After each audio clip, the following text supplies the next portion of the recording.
press the bell icon on the YouTube app and never miss another update.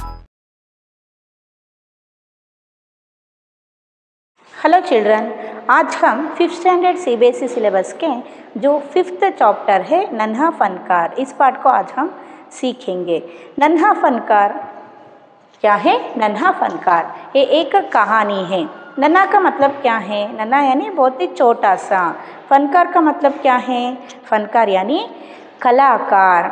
जो कोई भी जो किसी कला में निपुण होते हैं, माहिर होते हैं, टैलेंटेड होते हैं, उन्हें हम क्या कहते हैं? कलाकार कहते हैं। जैसा सिंगिंग में, डांसिंग में, जो एक्टिंग करने में, ड्राइंग करने में जो क्या है बहुत ही टैलेंटेड होते हैं, निपुण रहते हैं, माहिर रहते हैं, उन्हें हम क्या कहते हैं?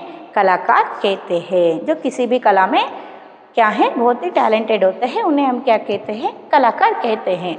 यहाँ किस कला के बारे में आपको एक कहानी में दिए हैं कि जो हम देख सकते हैं कि जो ताजमहल में जो पत्थरों के ऊपर बहुत ही बारीकी से सुंदर कलाकृतियों को किए हैं। आप देखे होंगे वह ताजमहल तक क्यों, यही हम जो हरिहरा में हरिहरेश्वरा मंदिर में हम देख सकते हैं कि जो बड़े बड़े पत्थरों के ऊपर क्या है बहुत ही सुंदर सी कलाकृतियों को किए रहते हैं, बनाए रहते हैं।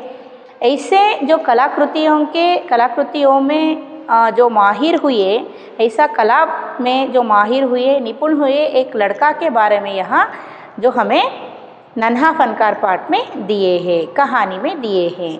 जो कौन है वो लड़का हम देखेंगे। जो जन्म से ही कुछ लोग क्या हैं जब पैदा होते ही बाई बर्थ है वो क्या है बहुत ही जो कला को प्राप्त किए होते हैं, ऐसा उनमें जो टैलेंटेड आए रहते हैं। कुछ लोग ऐसे रहते हैं जो क्या है निरंतर अभ्यास करने से उन्हें क्या है कला आते हैं, वो कलाकार बन जाते हैं, है ना बच्चों। ಅಂದರೆ ಸಣ್ಣವರಿದ್ದಾಗಲಿಂದನೇ ಬೈ ಬರ್ತ್ ಕೆಲವೊಬ್ಬರಿಗೆ ಆ ಒಂದು ಕಲೆ ಅನ್ನೋದು ಬಂದುಬಿಟ್ಟಿರುತ್ತೆ। ಇನ್ನು ಕೆಲವರಿಗೆ ಏನಾಗಿರುತ್ತೆ ಅಂತ ಹೇಳಿದರೆ ಅಭ್ಯಾಸ ಮಾಡೋದ್ರಿಂದ, ಹೌದಾ, ಕಂಟಿನ್ಯೂಸ್ಲಿ ಪ್ರಾಕ್ಟೀಸ್ ಮಾಡೋದ್ರಿಂದ ಏನಾಗುತ್ತೆ ಒಂದು ಕಲೆ, ಯಾವುದಾದ್ರೂ ಕಲೆ, ಡ್ರಾಯಿಂಗ್, ಸಿಂಗಿಂಗ್ ಏನಾದರೂ ಆಗಿರ್ಬೋದು, ಅದು ಏನಾಗುತ್ತೆ ಅದರಲ್ಲಿ ಅವರು ತುಂಬಾ ಕಲಾಕಾರ ಆಗಿಬಿಡ್ತಾರೆ, ತುಂಬಾ ಟ್ಯಾಲೆಂಟೆಡ್ ಆಗಿಬಿಡ್ತಾರೆ, निपुणरागतारे, हौदा। ऐसा ही यहाँ लड़का के बारे में हमें दिए हैं। देखेंगे नन्हा फनकार जो पेज नंबर कितना है 33। वह लड़का एक चौकोर लाल पत्थर के पास बैठ गया। वह लड़का, देखिए वो छोटा फनकार कौन है? एक छोटा सा लड़का। वो चौकोर लाल पत्थर के पास, चौकोर का मतलब क्या है? स्क्वायर शेपन। चौकोर का मतलब क्या है? 4 कोनों वाला स्क्वायर शेपन। चौकोर यानी जो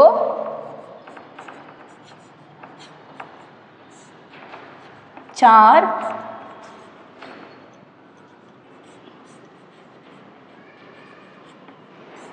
कोनों वाला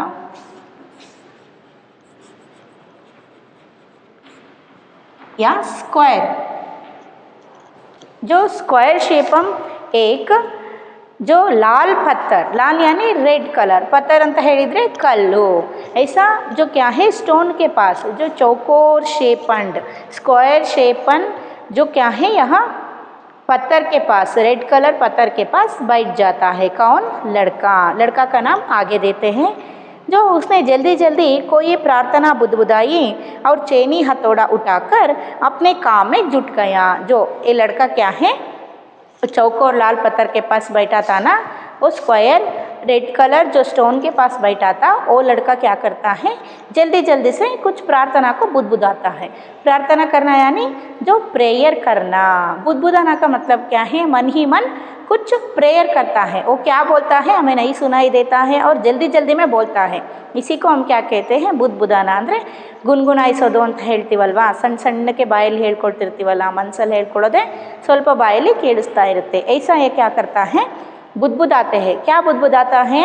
कुछ प्रार्थना बुदबुदाता है, भगवान को स्मरण करता है, प्रेयर करता है भगवान को। ऐसा जो प्रेयर करके क्या करता है? चैनी हथौड़ा उठाकर अपने काम में जुट गया। चैनी हथौड़ा, चैनी का मतलब क्या है? चिजल। हथौड़ा का मतलब क्या है? हैमर। चैनी का मतलब क्या है? यहाँ चैनी और हथौड़ा दोनों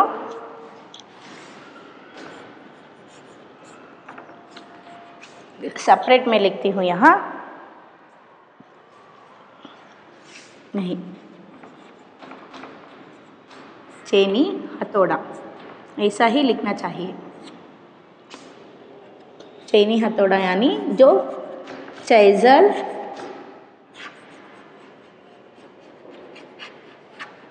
हैमर, जो क्या है हाथ में जो चेज़ल और हैमर ಅಂದರೆ ನಾವು ಚಾಣ ಸುತ್ತಿಗೆ ಅಂತ ಏನು ಕರಿತೀವಿ ಕನ್ನಡದಲ್ಲಿ, चेज़ल और हैमर या चेनी हथौड़ा को हाथ में लेकर अपने काम में क्या है मन लगाता है या जुट गया यानी उसमें ही काम में ಏನಾಗೋದು ಅದ್ರ ಕೆಲಸದಲ್ಲೇ ಮುಳುಗ್ಬಿಡ್ತಾನೆ ಅಂತ ಹೇಳ್ತಾರಲ್ವ, ಆ ಥರ ಶುರು ಮಾಡ್ಕೊಳ್ತಾನೆ, ಅದರಲ್ಲೇ ಶುರು ಮಾಡ್ತಾನೆ, ಕೆಲಸ ಮಾಡ್ತಾ ಮಾಡ್ತಾ ಅದರಲ್ಲೇ ಮಗ್ನ ಆಗಿಬಿಡ್ತಾನೆ। ये लड़का क्या करता है, भगवान को प्रार्थना करके चेनी हथौड़ा हाथ में लेकर अपने काम में क्या करता है, जुट जाता है। यहाँ कुछ दिन पहले ही उसने इस पत्थर पर घंटियों की कतारें और कड़ियाँ उकेरना शुरू किया था। कुछ दिन पहले ही, इसका मतलब क्या है, कुछ दिन पहले का फ्रॉम फ्यू डेज ಅಂದರೆ ಸ್ವಲ್ಪ ದಿನದಿಂದ ಇವನೇನು ಮಾಡಿದ್ದಾನೆ, ಏನು ಕಲ್ತಿದ್ದಾನೆ ಇಲ್ಲಿ, उसने पत्थर पर घंटियों की कतारें और कड़ियाँ उकेरना शुरू किया था। पत्थर पर क्या है, घंटियों की कतारें, घंटियाँ मतलब बेल्स, कतारे का मतलब क्या है, लाइन्स, जो घंटियाँ क्या है लाइन बाय लाइन रहते हैं, ऐसा जो घंटियों के जो क्या है यहाँ लाइन लगते हैं, डिज़ाइंस करते हैं ना हम, पत्थर के ऊपर कैसे डिज़ाइंस करते हैं जो घंटियों के, और कुछ जो पेड़ पौधों के या कुछ प्राणियों के आकृति को, महिलाओं के आकृति को क्या करते हैं, डिज़ाइन करते हैं। ठीक उसी तरह यहाँ जो घंटियों के कतारे यानी जो बेल्स के line one by one bells को यहाँ डिज़ाइन करना ये सीख गया था।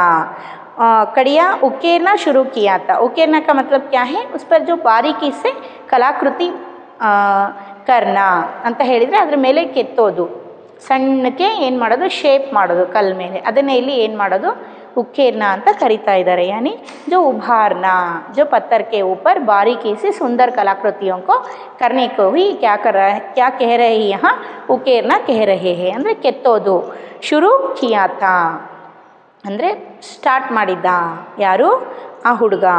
लड़के ने एक अधबनी अधूरी घंटी पर चेनी की नोक टिकाई और सावधानी पूर्वक हथौड़े से घंटी पर नक्काशी करने में जुट गया। देखिए, लड़के ने एक अधबनी अधूरी घंटी पर, अधबनी अधूरी घंटी, अधबनी का मतलब क्या है, अध का मतलब क्या है, जो आधा, बनी का मतलब क्या है, ಆಗಿರೋದು ಅಂತ ಅರ್ಥ, जो ಮೇಡ್ यानी जो ಹಾಫ್ ಮೇಡೆಡ್ ಅಥವಾ ಅರ್ಧ ಆಗಿರೋ ಅಂತಹ, जो ಅಧೂರಿ ಅಂದ್ರೇನು ಅದೇ ಅರ್ಥ ಬರುತ್ತೆ, ಅರ್ಧ ಆಗಿರೋ ಅಂತಹ ಒಂದು ಏನು, घंटी पर जो आधा बनी हुई एक घंटी पर फिर से जो क्या है, ये चेनी के जो नोक को उस पर डालकर हथौड़ी से उस पर मार कर क्या है, डिज़ाइन बनना, जो बनाने के लिए ये बैठ जाता है। यहाँ कौन, ओ लड़का, ಅಂದರೆ ಅರ್ಧಂಬರ್ಧ ಆಗಿರೋಂತಹ ಗಂಟೆನ ಏನು ಮಾಡ್ತಾ ಇದ್ದಾನೆ ಇಲ್ಲಿ, ಪೂರ್ತಿ ಮಾಡೋದಕ್ಕೆ ಚೇಜಲ್ ಏನಿದೆ, ಚೇಜಲ್ ಅಂದರೆ ಚೇನಿ ಏನಿದೆ ಅದರದ್ದು ತುದಿ ಹಿಡ್ಕೊಂಡೆ ತಾನೆ, ಹೀಗೆ ಹಿಡ್ಕೊಂಡು ತಾನೆ ಹೊಡೆಯೋದು, ಕೈಯಲ್ಲಿ ಈ ರೀತಿ ಚೇನಿ ಹಿಡ್ಕೊಂಡು ಮೇಲೆ ಹ್ಯಾಮರ್ ತೊಗೊಂಡು ಈ ರೀತಿ ಹೊಡೆಯೋದು ತಾನೆ, ಅದೇ ರೀತಿ ಗಂಟೆ ಮೇಲೆ ಏನು ಮಾಡ್ತಾನೆ ಇಲ್ಲಿ, ಇದೇನಿದು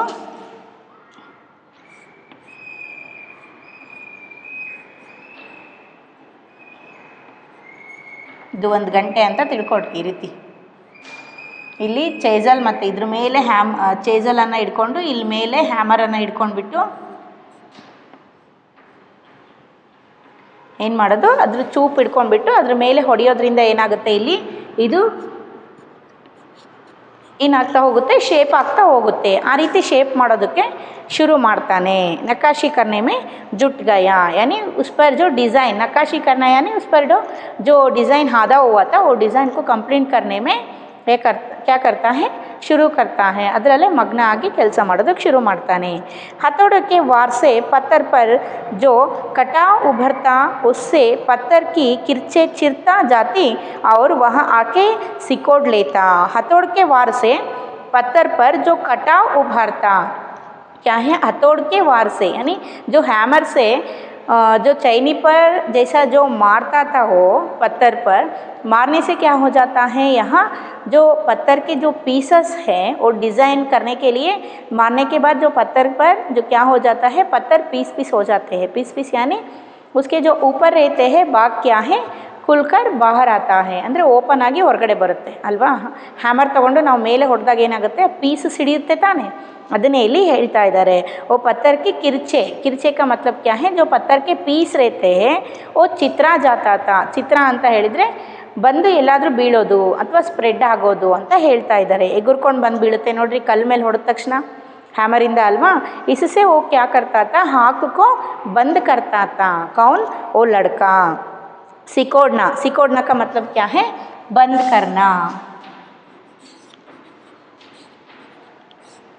सिकोड़, सिकोड़ यानी बंद करना. ಏನು ಮಾಡ್ತಾ ಇದ್ದ, ಕಲ್ಲನ್ನು ತೊಗೊಂಡ್ಬಿಟ್ಟು ಸಾರಿ ಕಲ್ಲ ಮೇಲೆ ಹ್ಯಾಮರು ಮತ್ತು ಚೈನಿಯಿಂದ ಹ್ಯಾಮರ್ ತೊಗೊಂಡು ಚೈನಿ ಮೇಲೆ ಹೊಡೆದಾಗ ಆ ಕಲ್ಲಿನ ಪೀಸ್ಗಳು ಏನಾಗ್ತಾ ಇದ್ದು ಪುಡಿ ಪುಡಿ ಆಗಿಬಿಟ್ಟು ಎಲ್ಲಿ ಬೇಕಲ್ಲಿ ಸ್ಪ್ರೆಡ್ ಆಗ್ತಾ ಇತ್ತು. ಇದೆಲ್ಲ ಏನಾಗುತ್ತೆ, ಆ ಥರ ಹೊಡೆದಾಗ ಬಂದು ಕಣ್ಣಿಗೆ ಬಿದ್ದುಬಿಡುತ್ತೆ ಹೌದಾ. ಆ ರೀತಿ ಆಗಬಾರ್ದು ಅಂತ ಹೇಳಿಬಿಟ್ಟು ಇವನೇನು ಮಾಡ್ತಾ ಇದ್ದ, ಹೊಡೆದ ತಕ್ಷಣವೇ ಕಣ್ಣನ್ನು ಮುಚ್ಕೊಂಡು ಬಿಡ್ತಾ ಇದ್ದ. ಹಾಕೋಕ್ಕೋ ಕ್ಯಾ ಕರ್ತಾ था, जो सिकोड़ लेता था. यहाँ जो साथ साथ धीमी आवाज़ में वह कुछ गुनगुनाने भी लगता. उसके चारों ओर दूसरे संग तराश भी अपने अपने काम में डूबे हुए थे. जो साथ साथ में धीमी आवाज़ में वह कुछ कुछ गुनगुनाने भी लगता था. साथ साथ में धीमी आवाज़ में, धीमी आवाज़ यानी धीरे से स्लोली जो वॉइस में वो क्या करता था, काम करने के बीच में ये क्या करता था, कुछ गाना गुनगुनाता था. ಅಂದರೆ ಸ್ವಲ್ಪ ಹಾಡುಗಳನ್ನು ಏನಾದರೂ ಹಾಡುಗಳನ್ನು ಹೇಳ್ತಾ ಇದ್ದ. कुछ गुनगुनाता था और इसके जो चारों और दूसरे संग तराश अपने अपने काम में डूबे गए थे. यहाँ सिर्फ ये लड़का ही नहीं, लड़का के साथ वह जो प्लेस है, लड़का काम कर रहा था ना, वो प्लेस के जो आसपास में बहुत सारे जो लोग थे वो भी इनके साथ काम कर रहे थे. वो भी यहाँ हथौड़ा और जो हैमर लेके काम कर रहे और चैनी हथौड़ा लेके और कुछ अन्य काम को यहाँ क्या कर रहे थे कुछ लोग भी. ऐसा यहाँ बोल रहे हैं. ಅಂದರೆ ಇವನೊಬ್ಬನೇ ಇಲ್ಲ ಅಲ್ಲಿ, ಇವನ ಜೊತೆಗೆ ಅಕ್ಕಪಕ್ಕದಲ್ಲಿ ಬೇರೆ ಜನಗಳು ಸಹಿತ ಕೆಲಸ ಮಾಡ್ತಾ ಇರ್ತಾರೆ. केशव 10 साल का था और अभी अपना काम सीख ही रहा था. क्या है, उस लड़का का नाम क्या है यहाँ, केशव. वो कितने साल का लड़का है, जो 10 साल का लड़का है, 10 years old boy. वो क्या कर रहा है, यहाँ कुछ अपने काम में सीख ही रहा था. क्या है, केशव 10 साल का लड़का है, ये अभी अभी काम को एक तरह से सीख रहा था. कौन, केशव. यानी ये उसमें जो पूरा निपुण नहीं था, कुछ काम को सीखा है.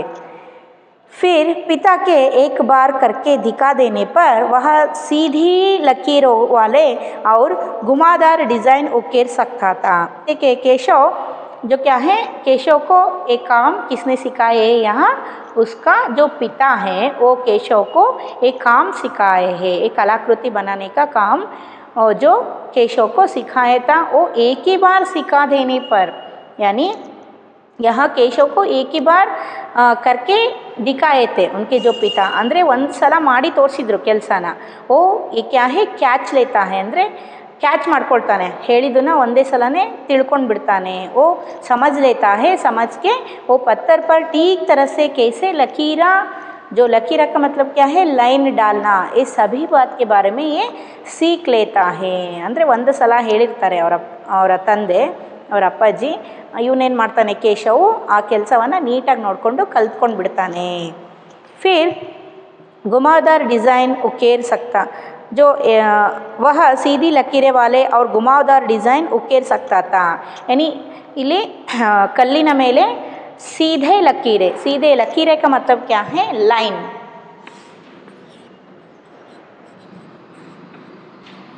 लकीरा यानी लाइन, सीधे लकीरा यानी जो स्ट्राइट लाइन, यानी पत्थर पर स्ट्राइट लाइन करना. और क्या है, जो तिरछे लाइन का मतलब क्या है, ಕ್ರಾಸ್ ಲೈನ್ಸ್ ಅಂತ ಹೇಳ್ತೀವಿ ಅಥವಾ ಟರ್ನ್ಡ್ ಲೈನ್ಸ್ ಅಂತ ಹೇಳ್ತೀವಿ ಹೌದಾ. ಕರ್ವ್ಡ್ ಲೈನ್ಸ್, ಈ ರೀತಿ ಸ್ಟ್ರೈಟ್ ಲೈನ್ ಬಿಟ್ಟು ಬೇರೆ ಡಿಸೈನಿನ ಲೈನ್ಸ್ಗಳನ್ನು ಸಹಿತ ಇವನು ಕಲ್ಲಿನ ಮೇಲೆ ಒಂದು ಚಿತ್ರಿಸೋದನ್ನ ಕೆತ್ತನೆ ಮಾಡೋದನ್ನ ಏನು ಮಾಡಿರ್ತಾನೆ ಕಲ್ತ್ಕೊಂಡಿರ್ತಾನೆ ಯಾರು ಕೇಶವ್. फिर डिज़ाइन एक बार करके उकेर सकता था.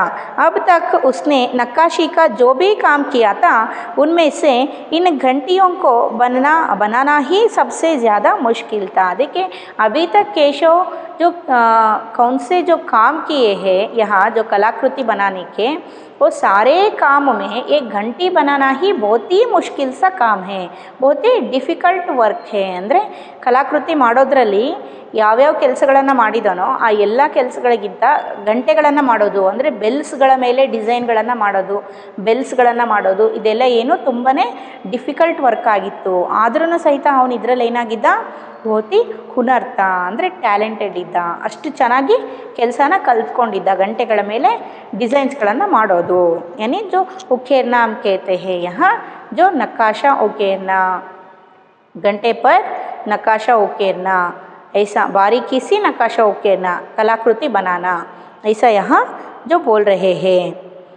केशव जानता था कि एक दिन तो ऐसा ज़रूर आएगा जब वह बहुत बारीक जालियाँ, महीन नफीस बेल बूटे, कमल के फूल, लहराते हुए सांप और इटलाकर चलते हुए घोड़े ये सब पत्थर पर उकेर पाएगा, ठीक उसी तरह जैसे उसके पिता बनाते हैं. देखिए यहाँ केशव को अच्छी तरह से बता है, क्या पता है कि वो एक ना एक दिन एक बहुत बड़ा कलाकार बनता है, ठीक उसी तरह उसका जो पिता है ಅಂದರೆ ಅವ್ರ ತಂದೆ ಥರನೇ ಇವನು ಸಹಿತ ಒಬ್ಬ ದೊಡ್ಡ ಕಲಾಕಾರ ಆಗ್ತಾನೆ, ಫನ್ಕಾರ್ ಆಗ್ತಾನೆ. ಯಾರು ಕೇಶವ್. ಇದು ಇವನಿಗೆ ತುಂಬಾ ಚೆನ್ನಾಗಿ ಗೊತ್ತಿತ್ತು.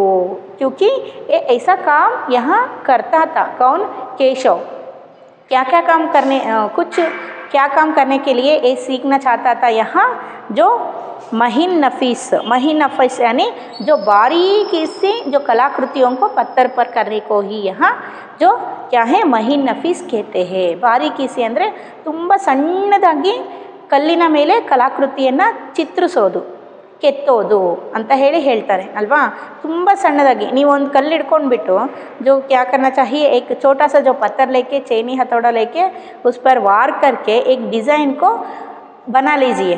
बनने के लिए जो बनाने के लिए प्रैक्टिस कीजिए, तब आपको समझ में आता है कि जो ये काम करना बहुत ही मुश्किल सा काम है.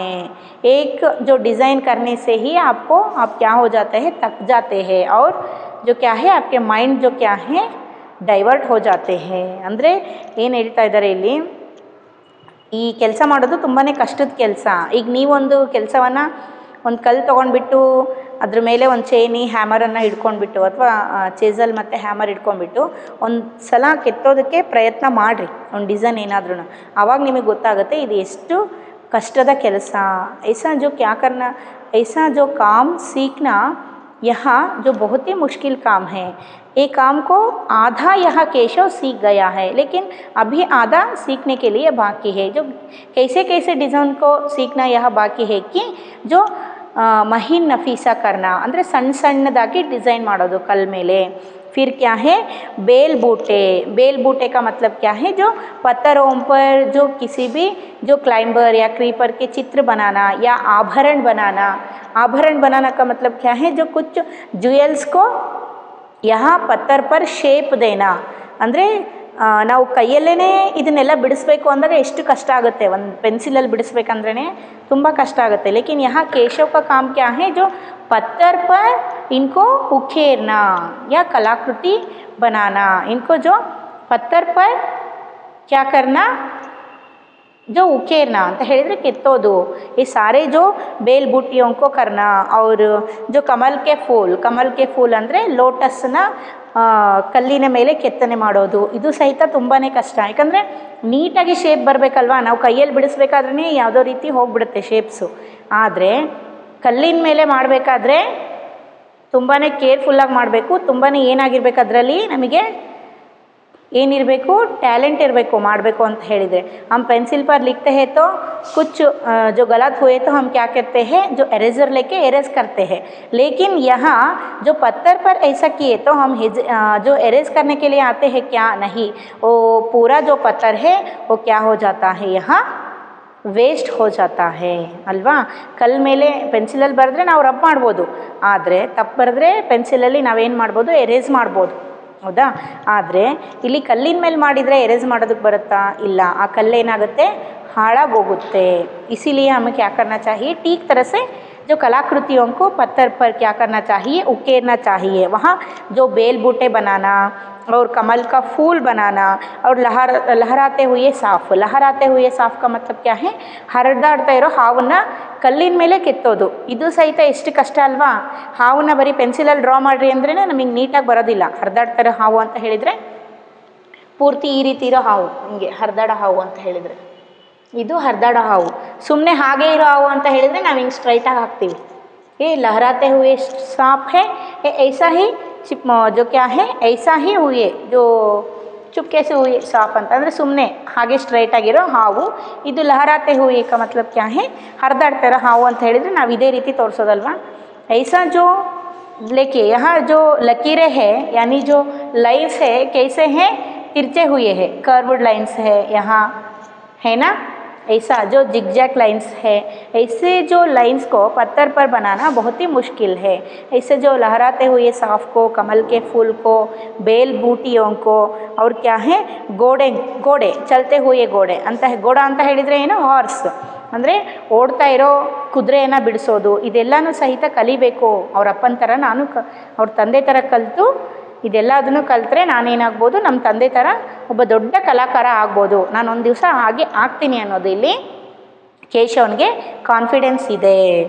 फिर क्या है, कई साल पहले जब वह पैदा भी नहीं हुआ था, उसके माता पिता गुजरात से आगरा आकर बस गए थे. देखिए कई साल पहले ಅಂದರೆ ಸ್ವಲ್ಪ ವರ್ಷಗಳ ಹಿಂದೆ, जब वो पैदा नहीं हुआ था, यहाँ केशव पैदा ही नहीं हुआ था, यानी वो ಹುಟ್ಟೇ ಇರಲಿಲ್ಲ, ಅವನೇನು केशव ಹುಟ್ಟೇ ಇರಲಿಲ್ಲ. उसके माता पिता गुजरात से आगरा आकर बस गए थे. देखिए यहाँ केशव पैदा ही नहीं हुआ था, सिर्फ यहाँ उनके जो माता पिता रहते थे वो कहाँ रहते थे, पहले जो गुजरात में रहते थे. केशव के पैदा होने के पहले केशव के जो माता पिता हैं वो गुजरात में रहते थे. यहाँ जो क्या है, फिर वो आगरा में आकर बस गए. केशव तब पैदा ही नहीं हुआ था, तब ये गुजरात से कहाँ आकर, आगरा में आकर अपने जीवन को बिताना शुरू कर दिए. कौन, जो केशव के माता पिता. और केशव का जन्म का जो बादशाह अकबर उस वक्त आगरे का किला बनवा रहे थे और केशव के पिता को यही काम मिल गया. देखिए यहाँ जो गुजरात से कहाँ आगरा में, आगरा को कौन आए, यहाँ केशव के माता पिता आए थे. वहाँ जो आगरा में क्या है, यहाँ जो वहाँ के बादशाह है, कौन, अकबर बादशाह जो हैं आगरा के, वो क्या है, आगरा में जो किला बनवा रहा था. किला यानी फोर्ट. किला का मतलब क्या है, फोर्ट.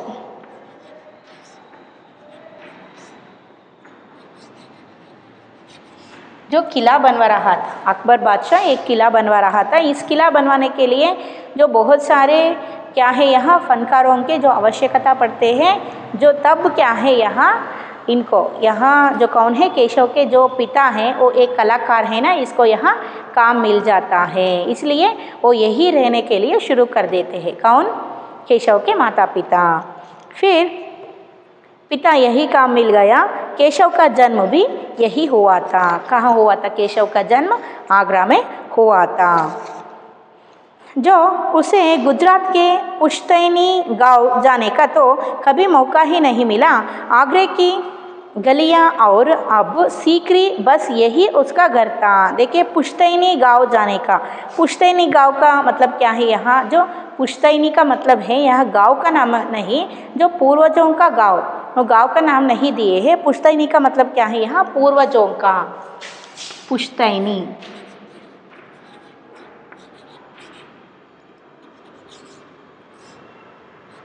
पुश्तैनी का मतलब क्या है, यहाँ जो पूर्वजों के जो गांव है, केशव के जो पूर्वज यानी जो केशव के माता पिता के जो माता पिता यानी दादा दादी, उनके जो माता पिता, ये बड़ी दादा दादी, ये सारे जो हैं रहने वाले जो गांव थे पहले गुजरात में, उनको हम क्या कहते हैं, जो पूर्वजों के जो गांव को प्लेस को हम क्या कहते हैं, पुश्तैनी हम कहते हैं। वहाँ ये जाने के लिए केशव को मौका ही नहीं मिलता है, यानी जो ಅವಕಾಶನೇ ಸಿಗೋದಿಲ್ಲ ಅಂತ ಹೇಳ್ತಾ ಇದ್ದಾರೆ।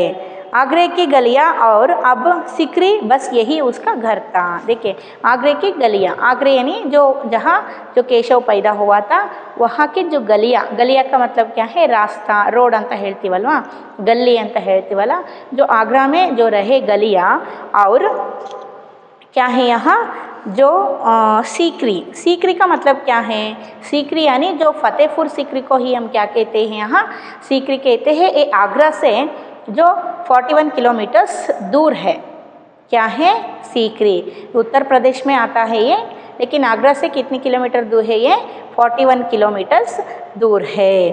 बस यही उसका घर था। कहाँ था, केशव का घर कहाँ, केशव जो है ये जो जगह है, इन जगहों के बारे में ही यहाँ केशव जानता है, सिर्फ आगरा जानता है और क्या है जो फतेहपुर सीकरी है। ये दोनों जो आगरा के जो गलियाँ हैं, यानी यहाँ के जो सड़क है ಅಂದರೆ ಗಲ್ಲಿಗಳು ರೋಡ್ಗಳು ಏನಿದೆ ಅದ್ರ ಬಗ್ಗೆ ಮತ್ತು ಫತೇಪುರ್ ಸಿಕ್ರಿ ಇದೆರಡು ಪ್ಲೇಸ್ಗಳು ಬಿಟ್ಟು ಮತ್ತು ಯಾವ ಪ್ಲೇಸ್ಗಳು ಸಹಿತ ಇಲ್ಲಿ केशवनिಗೆ ಗೊತ್ತಿಲ್ಲ। जो क्या है, जो फोर्ट बनवा रहे हैं यहाँ अकबर बादशाह, वो आगरा से 12 किलोमीटर्स दूर है। ಅಂದರೆ आगरा फोर्ट ही हम कहते हैं इस जगह को, यानी जो ಜಾಗ ಏನು ಕೊಟ್ಟಿದ್ದಾರೆ ಫೋರ್ಟ್ ಅಂತ ಹೇಳಿಬಿಟ್ಟು ಇಲ್ಲಿ ಕೋಟೆ ಅಂತ ಹೇಳ್ತೀವಲ್ವಾ, ಅದು ಎಲ್ಲಿದೆ, ಆಗ್ರಾದಿಂದ 12 ಕಿಲೋಮೀಟ್ರ್ ದೂರದಲ್ಲಿದೆ। ಆಗ್ರಾ ಫೋರ್ಟ್ ಅಂತಲೇ ಅದಕ್ಕೊಂದು ಪ್ಲೇಸ್ ಹೆಸರಿದೆ, ಆಗ್ರಾ ಫೋರ್ಟ್ ಅಂತ ಹೇಳಿಬಿಟ್ಟು। ಅದನ್ನು ಮಾಡ್ತಾ ಇರೋ ಟೈಮಲ್ಲಿ ಇಲ್ಲಿ ಕೇಶವರ ತಂದೆ ತಾಯಿ ಆಗ್ರಾದಲ್ಲಿದ್ದರು, ಆವಾಗ ಅವರಿಗೆ ಕೆಲಸ ಸಿಗುತ್ತೆ ಇಲ್ಲಿ, ಗೊತ್ತಾಯ್ತಾ। ಅವ್ರ ಮನೆಯಲ್ಲಿ ಮಾಡ್ಕೊಂಡಿರ್ತಾರೆ ಕೇಶವನ ತಂದೆ ತಾಯಿ, जो फतेहपुर सीकरी ಅಂದರೆ उत्तर प्रदेशದಲ್ಲಿ ಬರುತ್ತೆ ಇದು फतेहपुर सीकरी ಅಂತ ಹೇಳಿಬಿಟ್ಟು। वहाँ जो क्या है, वहाँ आते जाते रहते थे और जो क्या है, जो आगरा के जो गलियाँ वहाँ काम करते थे ना, इसलिए वहाँ के जो रास्ते हैं उनके बारे में, फतेहपुर सीकरी के बारे में ही यहाँ सिर्फ कौन, केशव जानता था। चारों ओर हो रही चैनी हथौड़ों की टक टक खड़खड़ के बीच केशव को किसी के कदमों की आहट भी ना सुनाई पड़ी, इसीलिए अचानक कानों में एक आवाज़ पड़ने पर वहाँ चौंक गया। माशाअल्लाह, ये घंटियाँ कितनी सुंदर हैं, तुमने खुद बनाई हैं।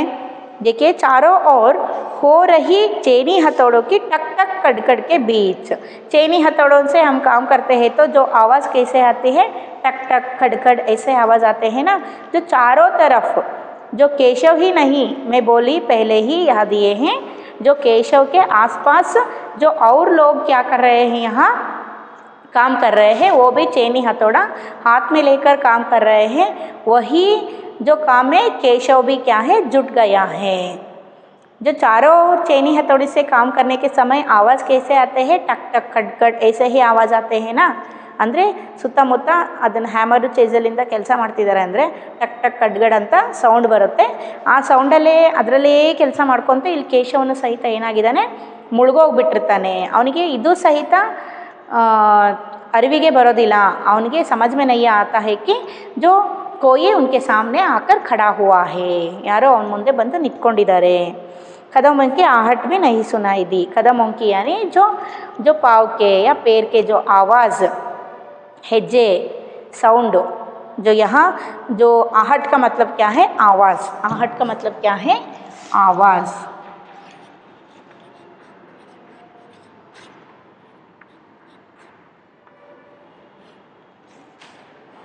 जो आहट भी नहीं सुनाई देता है, किसको, जो केशव को, इतना जो काम है वो जुट गया है।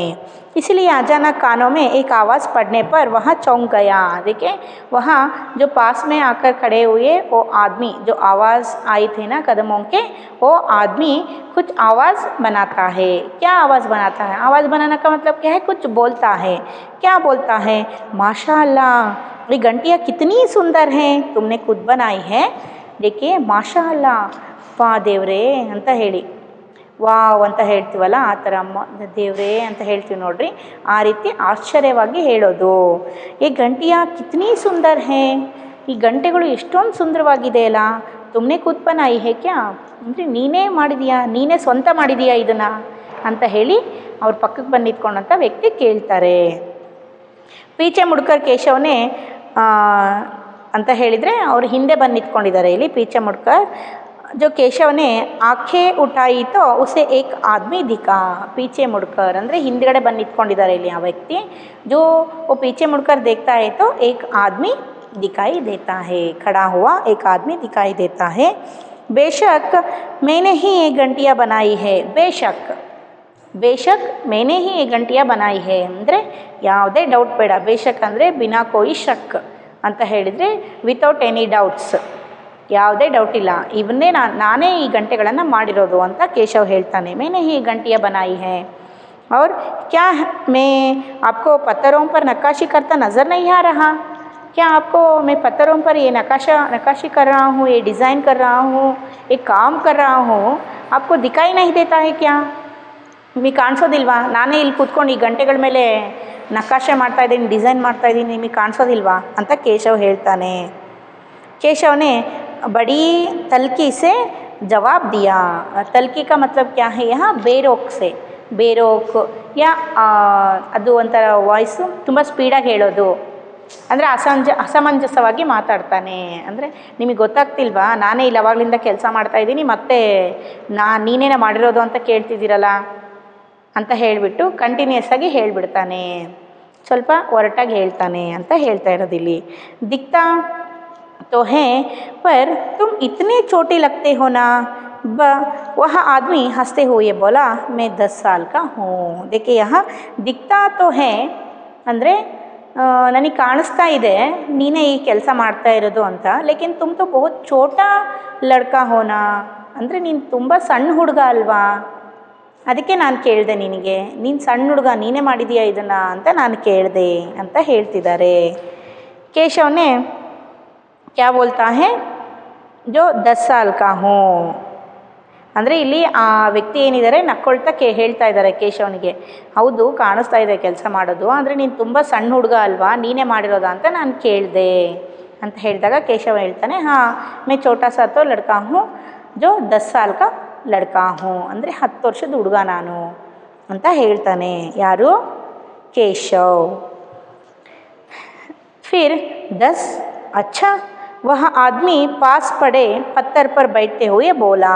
देखिए यहाँ 10 ವರ್ಷನಾ, ಹೌದಾ ಹಾಗಾದರೆ ಅಂತ ಹಾಗೆ ಹೇಳ್ತಾ ಅವನು ಹೌದಾ 10 ವರ್ಷನಾ ನಿನಗೆ ಅಂತ ಹೇಳಿಬಿಟ್ಟು ವಹಿ ಜೋ ಪಾಸ್ ಪಡೆ ಹುಯೆ ಯಾನಿ ಜೋ ಪಾಸ್ ಮೇ ಜೋ ಗಿರೆ ಹುಯೆ ಅಂದರೆ ಪಕ್ಕದಲ್ಲಿರುವಂತಹ एक जो पत्थर पर बैठते हुए ये जो व्यक्ति बातें करने के लिए शुरू कर देते हैं.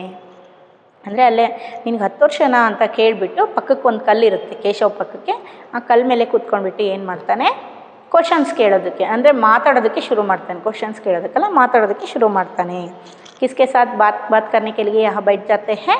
जो केशव के साथ. फिर तब तो काफ़ी बड़े हो, मैंने भी 13 साल की उम्र में ही एक लड़ाई में हिस्सा लिया था. देखिए यहाँ तब तो काफ़ी बड़े हो तुम, यानी तुम तो 10 साल का लड़का हो, तुम तो बहुत बड़ा हो.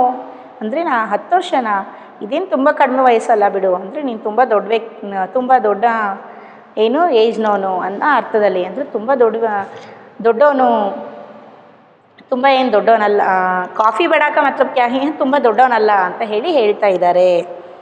ಕಾಫಿ ಬಡೆ ಹೋ ಸ್ವಲ್ಪ ದೊಡ್ಡವನು ಅನ್ನೋ ಅರ್ಥದಲ್ಲಿ ಹೇಳ್ತಿದ್ದಾರೆ. मैंने भी 13 साल की उम्र में एक लड़ाई में हिस्सा लिया था. यहाँ अकबर क्या बोलता है? मैंने भी. यहाँ जो वह आदमी, यह अकबर मैं पहले ही आपको बोल चुकी, जो वो आदमी है वो क्या बोलता है, ನೀನು ಸ್ವಲ್ಪ ಪರವಾಗಿಲ್ಲ ಸ್ವಲ್ಪ ದೊಡ್ಡನೇ ಇದೆಯಾ. मैंने तो 13 उम्र में, 13 उम्र का मतलब क्या है यहाँ 13 साल की उम्र में, 13 ಅಂದರೆ 13 ವರ್ಷದಲ್ಲೇ ನಾನು ಯುದ್ಧದಲ್ಲಿ ಏನು ಮಾಡಿದ್ದೆ, ಭಾಗಿಯಾಗಿದ್ದೆ, ಯುದ್ಧ ಮಾಡಿದ್ದೆ ನಾನು 13 ವರ್ಷದಲ್ಲೇನೆ ಅಂತ ಹೇಳಿ ಆ ವ್ಯಕ್ತಿ ಹೇಳ್ತಾ ಇದ್ದಾರೆ. अब केशव उस आदमी को अच्छी तरह देख पा रहा था. उसकी उम्र रही होगी 30 से ऊपर. यहाँ जो केशव जो है, जो उनके केशव के पीछे ये आदमी आकर खड़ा हुआ था, इसलिए केशव को ठीक तरह से जो दिखाई नहीं देता था. लेकिन यहाँ जो आदमी बातें करने के लिए केशव के पास ही आकर जो पत्थर पर बैठ जाता है, तब केशव को जो आदमी है वो ठीक तरह से दिखाई देता है और जो ठीक तरह से देखने के लिए शुरू करता है। कौन?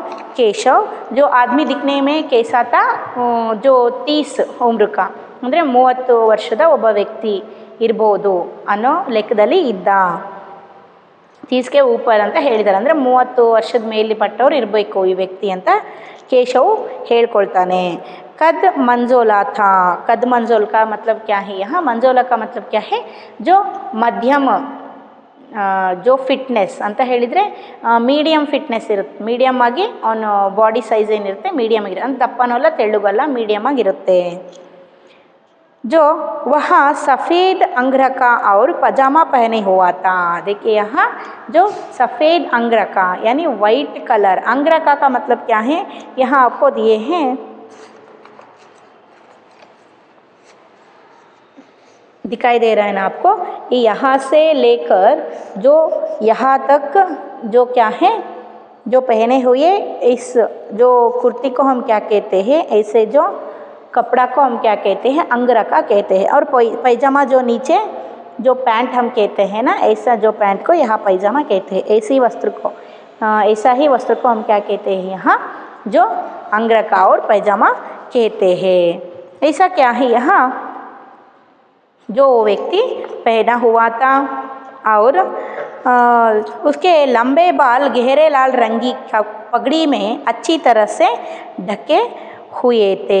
देखिए यहाँ उसके लंबे बाल यानी उनका जो उस व्यक्ति का जो लंबे बाल है ಅಂದರೆ ಲಾಂಗ್ ಹೇರ್ಸ್ ಏನಿದೆ ಅದೆಲ್ಲ ಏನಾಗಿತ್ತು, उनके जो लाल पगड़ी में, लाल पगड़ी ಅಂದರೆ ರೆಡ್ ಕಲರ್, ಅಂದರೆ ಇಲ್ಲಿ जो क्या दिए है कि जो ಗೆಹರೆ ಲಾಲ್ ಅಂತ ಹೇಳಿದ್ರೆ ತುಂಬ ಡಾರ್ಕ್ ರೆಡ್ ಅಂತ ಹೇಳ್ತೀವಲ್ವ ನಾವು, ಆ ಥರ ರೆಡ್ಡಿನ ಕಲರ್ ಒಂದು ಪಗಡಿ ಅಂತ ಹೇಳಿದರೆ ಈ ರೀತಿ ಟೋಪಿಗೆ ನಾವೇನಂತ ಕರಿತೀವಿ? ಪಗಡಿ ಅಂತ ಕರಿತೀವಿ. ಕಾಣಿಸ್ತಾ ಇದೆನಾ? ಈ ರೀತಿ ಟೋಪಿಗೆ ನಾವು ಪಗಡಿ ಅಂತ ಕರಿತೀವಿ. इसमें जो उनका जो बाल है वो पूरा क्या है? घुस गया था, ಅಂದರೆ ढक गया था, ಅಂದರೆ ಅದರೊಳಗೆ ಮುಚ್ಕೊಂಡಿತ್ತು, ಎಲ್ಲ ಕೂದಲುಗಳು ಅದರೊಳಗೆ ಸೇರಿಕೊಂಡಿದ್ದು ಮೇಲೆ ಟೋಪಿ ಹಾಕ್ಕೊಂಡಿರ್ತಾರೆ ಅಂತ ಹೇಳ್ತಿದ್ದಾರೆ ಇಲ್ಲಿ.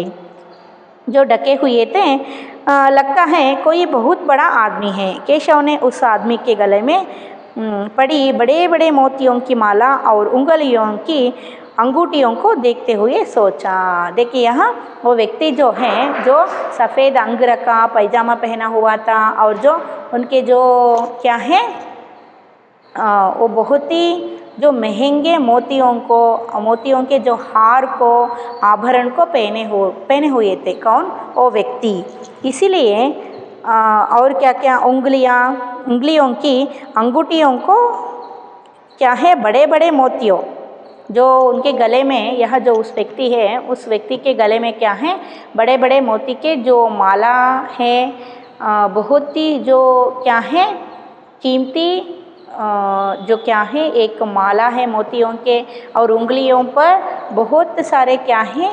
ये अंगूठियाँ हैं जो रत्नों के, जो डायमंड्स के जो क्या है अंगूठियाँ हैं, ये सारे पहने हुए व्यक्ति को देखकर यह केशव के मन में क्या सोच आता है कि ये एक कोई बड़ा आदमी है। ऐसा सोच केशव के मन में आता है। हमें भी ऐसा ही सोच आते हैं ना, वो जो कोई भी व्यक्ति बहुत ही जो ज्वेल्स को पहने आते हैं तो कार में आते हैं तो वो कपड़ा बहुत ही सूट ऐसा जो महंगे कपड़े पहने हैं तो हमारे जो दिमाग में कैसा जो सोच आता है कि जो एक बड़ा आदमी होगा, ऐसा हम सोचते हैं ना। ಯಾರಾದರೂ ಚೆನ್ನಾಗಿರೋ ಬಟ್ಟೆ ಹಾಕ್ಕೊಂಡು ತುಂಬ ಬೆಲೆ ಬಾಳೋ ಆಭರಣಗಳನ್ನು ಹಾಕ್ಕೊಂಡು ಬಂದರು ಅಂದರೆ ಇವನು ಯಾರೋ ದೊಡ್ಡ ವ್ಯಕ್ತಿ ಅಂತ ನಾವು ಅಂದ್ಕೊಳ್ತೀವಲ್ವ, ಅದನ್ನೇ ಇಲ್ಲಿ ಕೇಶವನು ಸಹಿತ ಯೋಚನೆ ಆ ರೀತಿ ತಿಳ್ಕೊಳ್ತಾನೆ. लगता है बहुत बड़ा आदमी है। अच्छा बच्चों, यहाँ तक हम छोड़ते हैं। इसके जो अगले पार्ट को मैं नेक्स्ट क्लास में आपको सिखाती हूँ, इसके बारे में जानेंगे हम। Okay children, thank you.